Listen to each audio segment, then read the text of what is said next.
Mais avant, vous n'avez pas pu la voir ces 2 dernières semaines à cause des vacances scolaires. C'est votre chronique politique. Mais que font nos députés ?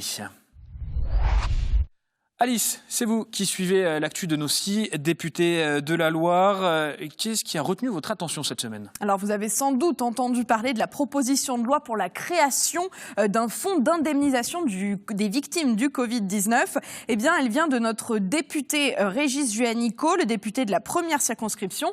Il a présenté cette proposition de loi à l'Assemblée nationale jeudi dernier avec son collègue député du Nord, Christian Hutin. Alors, la veille déjà, les députés avaient adopté à l'unanimité une proposition de résolution de la majorité qui visait à reconnaître et prendre en charge les complications à long terme du Covid. C'est ce qu'on appelle le Covid long. Mais pour Régis Juanico, il fallait aller encore plus loin en proposant donc une loi pour pouvoir vraiment agir. Et qu'est-ce qu'il y a de différent avec le décret du 14 septembre dernier ? Oui, alors c'était un décret relatif à la reconnaissance en maladie professionnelle des pathologies liées au Covid-19. Et d'après Régis Juanico, ce décret, il s'adresse qu'aux personnes soignants et assimilées. Alors le fonctionnement de ce fonds s'inspire en fait du fonds d'indemnisation pour les victimes de l'amiante. C'est un petit peu le même style. Et alors du coup, on va pouvoir écouter Régis Juanico, qui était à l'Assemblée nationale jeudi dernier. Écoutez. L'indemnisation proposée aujourd'hui est enfin largement insuffisante.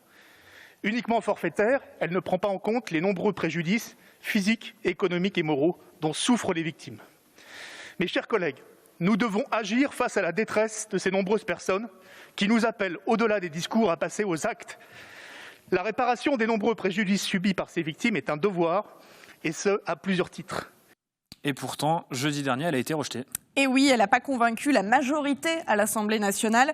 La proposition de loi de Régis Juanico négligerait les enjeux financiers et reviendrait à inférer une responsabilité de l'État. Alors ce sont les mots du secrétaire d'État Adrien Taquet. En ce qui concerne le Covid long, un groupe de travail a été constitué par la Haute Autorité de Santé. C'est donc une grosse question gouvernementale. Mais Régis Juanico n'a pas dit son dernier mot. Il compte bien reparler de sa proposition plus tard sur les bancs de l'Assemblée nationale. Merci beaucoup Alice pour toutes ces précisions. La chronique « Que font nos députés ?» revient chaque semaine le mercredi.